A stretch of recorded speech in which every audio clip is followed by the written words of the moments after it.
현재 러시아와 우크라이나가 돈바스 지역에서 한층 격화된 국면을 맞고 있는 것으로 알려졌습니다. 안타깝게도 우크라이나 침공이 멈출 모습은 보이지 않고 계속해서 강도가 높아지고 있습니다.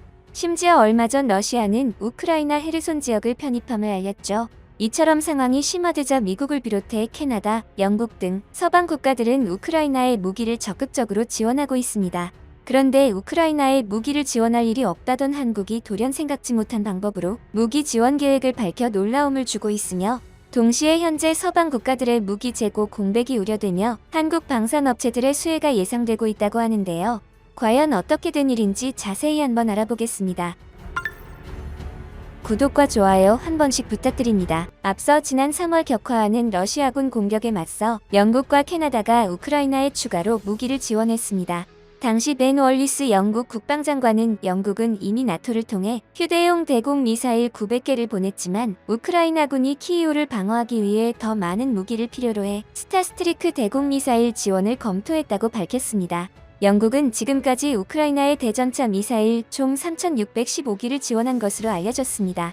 또한 캐나다도 우크라이나의 감시용 드론 카메라를 포함해 한화로 약 480억 원 규모의 장비를 추가 지원했습니다.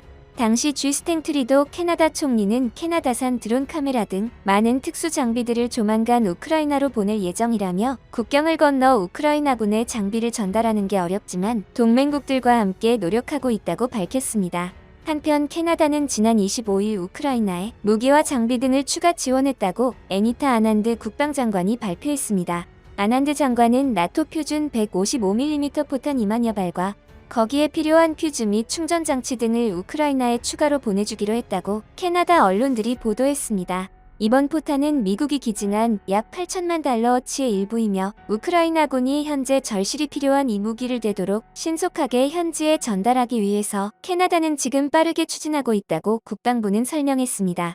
이처럼 서방 국가들이 우크라이나에 무기 지원을 적극적으로 하자 정작 서방 국가의 무기가 부족해지는 현상이 나타나고 있습니다. 그러자 정부가 우크라이나에 무기를 지원하느라 무기가 부족해진 나라에 국산 무기를 수출하는 방안을 통해 우크라이나를 우회 지원하는 방안을 검토하고 있다고 알려졌습니다.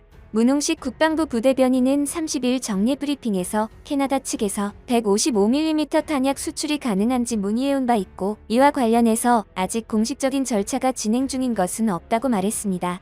캐나다가 우크라이나에 이 포탄을 지원해 결국 캐나다 내의 보유분이 부족해져 한국에 도움을 요청해온 것으로 알려졌습니다. 한편 우회 지원 방안은 우크라이나에 직접 무기나 탄약을 지원하는 부담을 덜면서 실제는 우크라이나에 무기를 지원하는 효과를 거둘 수 있습니다. 그런데 한국 입장에서 우크라이나를 우회 지원하는 것은 생각할 것이 많아지는 문제입니다.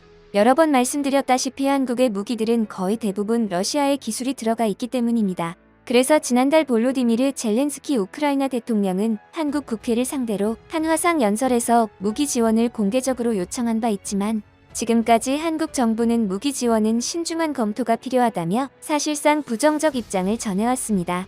하지만 한국은 이번처럼 캐나다와 같은 서방국들의 요청을 무시할 수도 없는 노릇입니다. 자칫 잘못하다가는 국제적으로 고립될 위험이 있기 때문입니다. 따라서 아직 한국 정부와 국방부에서 캐나다의 요청에 응답하지는 않았지만 거절할 명분이 없는 이상 요청에 응할 가능성이 높아 보이는데요. 한편 현재 군사 전문가들은 민주주의의 무기 공장인 미국의 무기 재고가 급격히 줄고 있다며 경고를 하기 시작했습니다.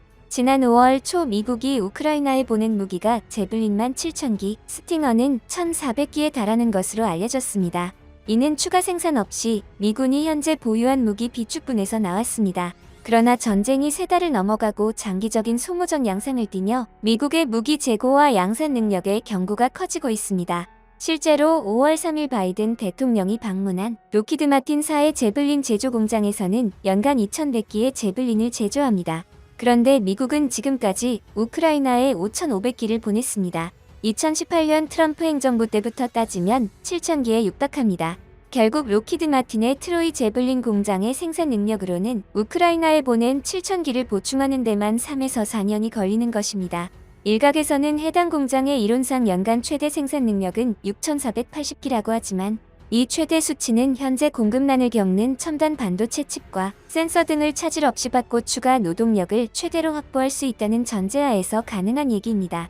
한편 미 방산업체 연합회 회장인 데이비드 버토는 지난달 말 상원 군사위원회 증언에서 아직 단 한 건의 재고량 비축을 위한 계약을 체결한 것이 없다며 이 속도로 미국이 재고량을 갖다 쓰면 6개월 내에 재고가 바닥난다고 말했습니다. 그런데 우려되는 것은 문제가 제블린뿐이 아니라는 것입니다. 미국의 대공 미사일인 스팅어 재고의 4분의 1이 이미 우크라이나에 보내졌습니다. 그러나 스팅어는 이미 2003년 이후 생산이 중단됐습니다. 현재 우크라이나 사태로 생산 라인을 다시 열었는데 여러 부품을 더 이상 구할 수 없어 열탐지 센서 등의 디자인을 변경했으며 내년까지는 생산에 박차를 가하기 힘들다고 알려졌습니다. 또 항공우주 산업의 핵심 소재인 티타늄은 주로 러시아에서 구입하는데 러시아 제재로 인해 소재 확보도 힘든 상황입니다. 이러한 상황에서 전문가들은 이 같은 상황이 지속된다면 미국도 머지않아 자국의 무기 재고 보호를 위해 우크라이나 지원을 하지 못하게 될 가능성이 높다고 밝혔습니다. 이처럼 미국의 무기 재고에 대한 우려가 벌써부터 나오며 국제사회의 우려가 커지고 있는데요. 한편 군사 전문가들은 미국이 무기 공장으로서 절대적이지 않은 상황에서 민주주의 동맹을 적극 활용해야 한다고 주장합니다. 특히 한국 방산 시장과의 협력이 절실하다고 평가하는데요. 그 중에서 우크라이나의 최대 인접국인 폴란드가 한국 방산 시장과의 협력을 적극적으로 원하고 있습니다. 이에 국방부는 이종섭 국방부 장관과 마리우시 부아슈차크 폴란드 국방부 장관이 만나 국방 방산 협력 및 최근 안보 정세에 관한 의견을 교환했다고 30일 밝혔습니다. 두 장관은 양국 간 방산 협력을 강화하기로 약속했으며 이들은 한국군과 폴란드군 관계를 긴밀히 하고 공동의 이익 증진에 기여할 수 있다는 데 공감한 것으로 알려졌습니다. 국방부는 부아슈차크 장관이 한국과 폴란드의 전략적 동반자 관계 유지에 대해 만족감을 표명했다며 한반도 평화를 위해 모든 지원을 계속하겠다고 입장을 밝혔다고 전했습니다. 이 장관 역시 지리적으로 양국이 멀리 있으나 민주주의, 정의, 자유 등 공통된 가치를 공유하는 국가로서 그간 국방을 포함한 경제, 문화, 인적 교류 등 다양한 분야에서 긴밀한 협력을 지속해오고 있다고 평가했습니다. 한편 폴란드 측은 회담 자리에서 한국의 전차, 장갑차, K4 고속유탄기관총 등 무기 수출을 요청한 것으로 알려졌습니다. 특히 K4 고속유탄기관총의 경우 최근 방위사업청의 예비 수출 승인이 떨어져 제조사인 한화디펜스와 폴란드 측이 논의를 개시할 수 있게 됐습니다. 현재 폴란드는 전쟁 중인 우크라이나에 무기를 지원하느라 자국 내 무기 수요가 증가한 것으로 알려졌습니다. 국방부는 그간 나토 등에서 우크라이나가 필요로 하는 지원 물품을 목록화해 동맹 우방국들에 전달했고 우리도 유사한 요청을 접수했다며 우리 무기의 폴란드 수출은 우크라이나 지원과는 무관한 것으로 안다고 밝혔습니다. 한편 한국 방산시장은 우크라이나 사태 이후 다시 상승 궤도에 올랐는데요. 이미 알려진 천군과 K9을 비롯해 차세대 보병 전투장갑차 레드백에도 관심이 집중되고 있습니다. 레드백은 당초 개발 단계부터 호주 수출이 목적이었지만 이를 지켜본 다른 국가들도 도입을 원하는 것으로 알려졌습니다. 레드백을 개발한 한화디펜스는 아직 초기 단계로 단정 지을 순 없지만 우크라이나 사태 이후 다른 국가들로부터 문의가 증가한 것은 사실이라고 밝혔습니다. 또한 호주 수출을 시작으로 미국과 유럽 장갑차 시장의 진출도 성공할 것이라는 계획도 전했습니다.